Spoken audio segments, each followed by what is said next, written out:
In 1983, the Occupational Safety and Health Administration, or OSHA, published their Hazard Communication Standard.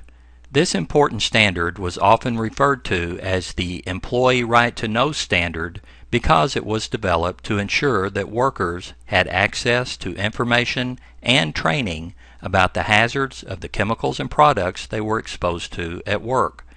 One of the major requirements of OSHA's HAZCOM standard was for manufacturers and distributors of hazardous products to develop and make available material safety data sheets for their products. But while the OSHA standard mandated very specific health and safety information about the products be provided on the material safety data sheets, HAZCOM was a performance-based standard, meaning there was no specific format that had to be utilized by the manufacturers and distributors when developing their MSDS, nor were there any standardized hazard ratings or precautions.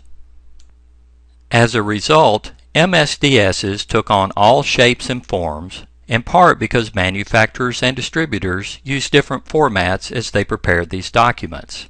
As you can imagine, that led to a lot of frustration among workers. Eventually, it was determined that the OSHA HAZCOM standard, as written, was not meeting its original intent, which was to help employees know exactly what they were working with, how it could harm them, and most importantly, how to protect themselves. So, in 2012, OSHA revised their hazard communication standard and did away with the requirements for material safety data sheets. Now, manufacturers and distributors of hazardous chemicals and products will have to start providing a new informational document called a Safety Data Sheet, or SDS. While the information contained on new safety data sheets is very similar to that appearing on the old MSDSs, the information will now have to follow a specific format and order. There is also a standardized hazard classification system that must be utilized on all SDSs to convey information about the physical and health-related hazards associated with that product.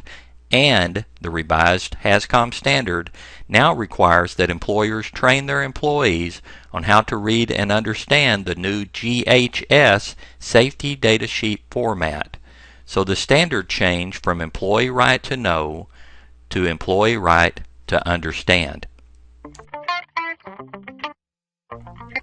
As part of the revision to their HAZCOM standard, OSHA adopted the GHS formatting requirements for safety data sheets. GHS stands for the Globally Harmonized System of Classification and Labeling of Chemicals. The GHS is a standardized system, meaning there will be consistency in the information appearing in safety data sheets. This system was developed by the United Nations, which means that once fully adopted and implemented, safety data sheets for products from around the world will be prepared in a standardized format, which is important in our global economy. In the new format, all safety data sheets will be broken down into 16 separate sections. The sections will always have the same titles and will always appear in the same order. Now let's take a look at the information that must appear on GHS compliant safety data sheets, starting with Section 1. Section 1 on safety data sheets is titled Identification. This is where you will find the name of the product as it appears on the container label, and in some cases applicable synonyms or chemical classification codes used for the product. You will also find supplier information, including the name of the manufacturer or distributor of the product, their address, and emergency contact number. And on some safety data sheets you may see supplemental information about the product, such as the intended use for the product, directions for its use, and possibly an expiration date. All this information must match that appearing on the container label. The second section of a safety data sheet is titled Hazard Identification. Here you will find the GHS hazard classifications for the product, including those for each health hazard and physical hazard, and their individual ratings in applicable hazard categories. You will also find the appropriate signal word associated with the product. There are only 2 signal words that are used in the GHS system, either the word danger, which indicates a relatively severe or immediate hazard, or warning, which indicates a less severe but still potentially harmful level of hazard. This section will also display one or several hazard statements. Statements such as these 2 examples give employees a quick warning about what hazards are associated with the product and differ according to the classification and categories of hazards presented by the product. Section 2 of the safety data sheet also displays applicable precautionary statements. These are also standardized in the GHS system and in general convey information about how to prevent or lessen exposure to the hazards of a product. And something fairly new to us here in the United States are pictograms. Pictograms are standardized icons that let workers quickly identify the types of hazards associated with the product.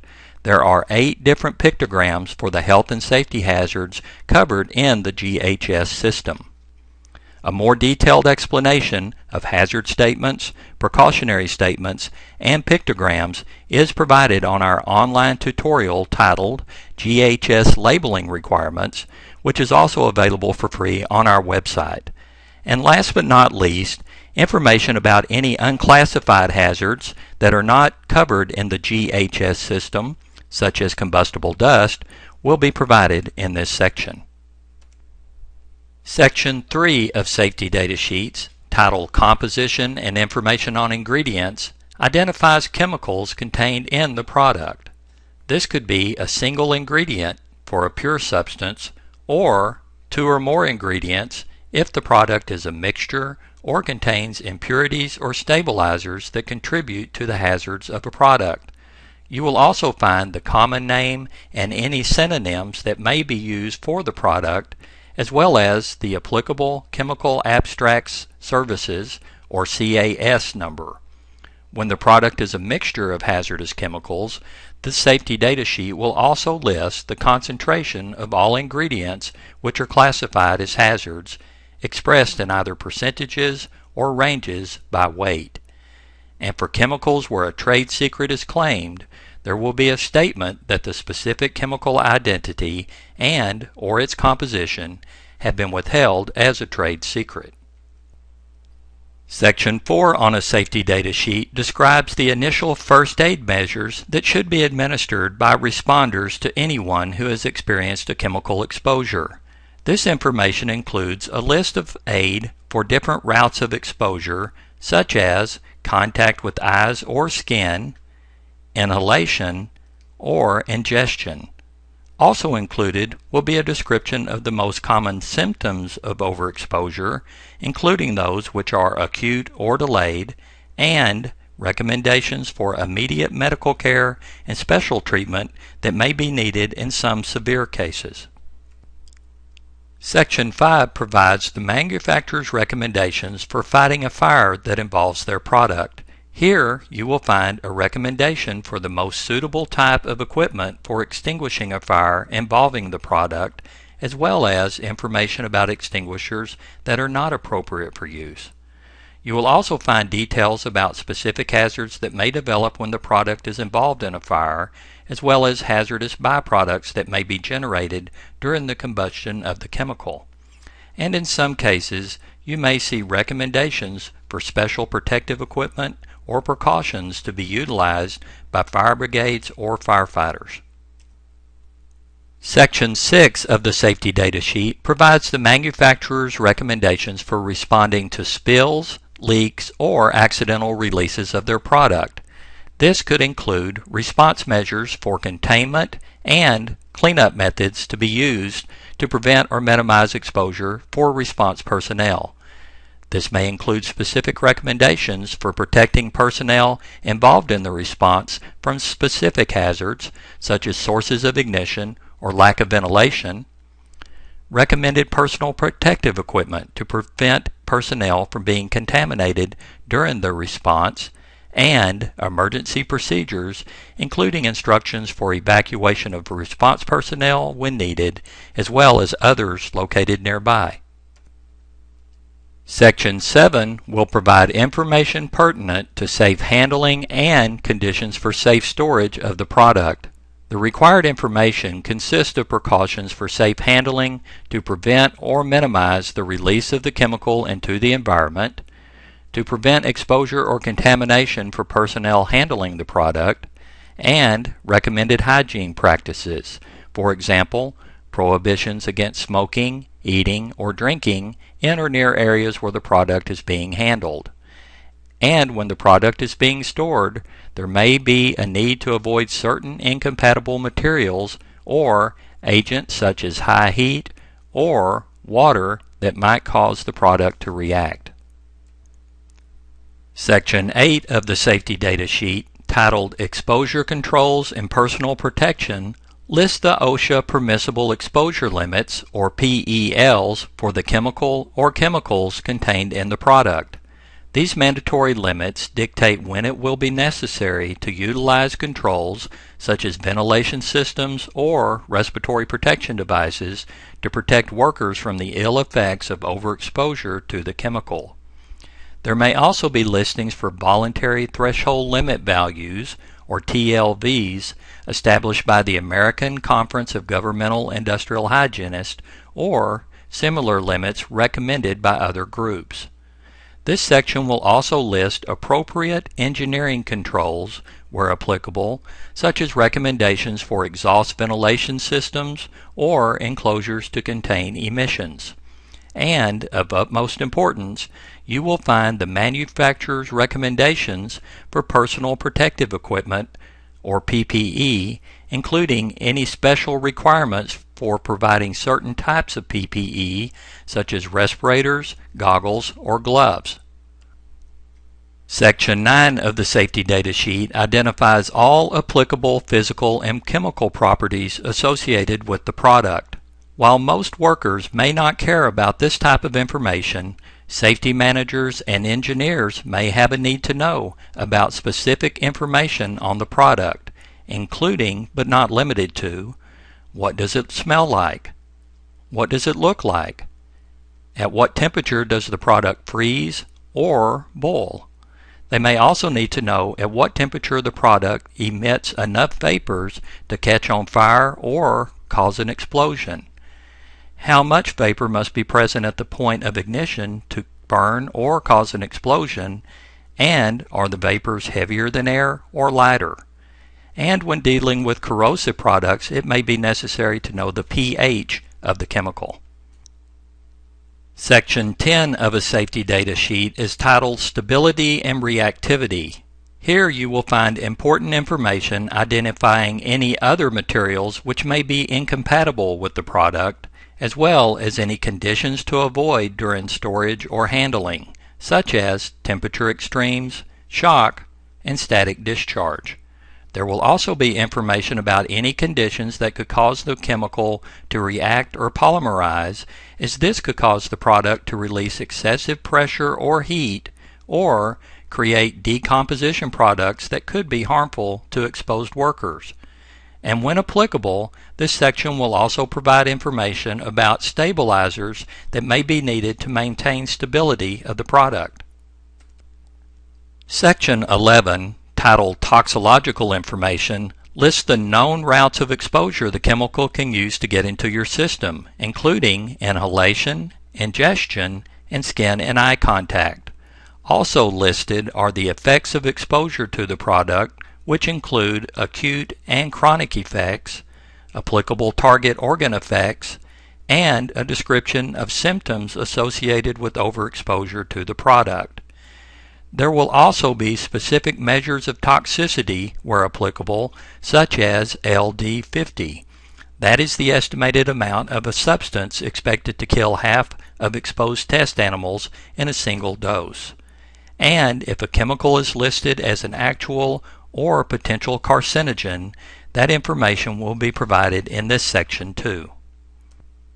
Section 12, Ecological Information. Section 13, Disposal Considerations. Section 14, Transportation Information, and Section 15, Regulatory Information, all deal with requirements regulated by other entities such as the Environmental Protection Agency or the Department of Transportation. Therefore, these sections are not regulated by OSHA, but appear in the safety data sheet to be consistent with the GHS format. And finally, Section 16 of Safety Data Sheets, titled Other Information, lists details such as the date the safety data sheet was prepared, if this is the original version issued or a revised version, and in some cases an overview of any changes that were made during the last revision. And in some cases, the manufacturer or distributor may choose to put other information about their product in this section, as well as any applicable disclaimers. Employers are responsible for gathering new safety data sheets for all hazardous chemicals and products to which their employees are exposed, and make sure they are readily accessible during each work shift to employees while they are in their work areas. And employers must provide training to their workers regarding the new safety data sheet format. All these things must be done by the deadlines established by OSHA in their revised hazard communication standard. Speaking of deadlines, here is an overview of some very important dates. The revised hazard communication standard, which requires the use of GHS compliant safety data sheets, was published on March 24, 2012. Manufacturers and distributors of hazardous chemicals and products have until June 1st of 2015 to begin distribution of the new safety data sheets. However, many of them have already started providing safety data sheets that meet the new format or will do so long before the due date. Therefore, OSHA requires employers to get a head start and begin training all their workers on how to read and understand the new safety data sheets, and they have until December 1st of 2013 to get that training complete. And on a related note, employers must also update their written hazard communication programs to reflect the changes brought about by the adoption of the GHS system of labeling and hazard classification. So in review, the revised OSHA Hazard Communication Standard, which has the goal of making sure employees understand what hazardous chemicals and products are in the workplace and how to work safely with and around those items, requires GHS compliant safety data sheets be developed and provided for all hazardous chemicals and products. These safety data sheets are standardized in format, will always be comprised of 16 sections that appear in the same order, and provide standardized warnings and precautions applicable to the product. Also, employers must provide training for affected workers so they can find and understand the information that appears on safety data sheets. If you have any questions about the GHS format for safety data sheets or about the hazards of any of the products you work with, contact your employer safety representative or feel free to contact the safety professionals at OSHA Training Services through our website.